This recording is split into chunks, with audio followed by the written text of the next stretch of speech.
The following adaptive exercise is for your deep back muscle called your Erector Spinae, and it's a long one. You'll start seated in a chair or your wheelchair. You can do this on the couch as well, but you will need dumbbells.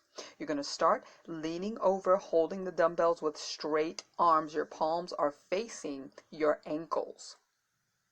Begin by pushing your feet into the floor and raising your torso up, keeping your arms straight with the dumbbells. Once the dumbbells travel up your shin to your knee, you will stand up out of the chair and thrust your hips forward, squeezing your glutes.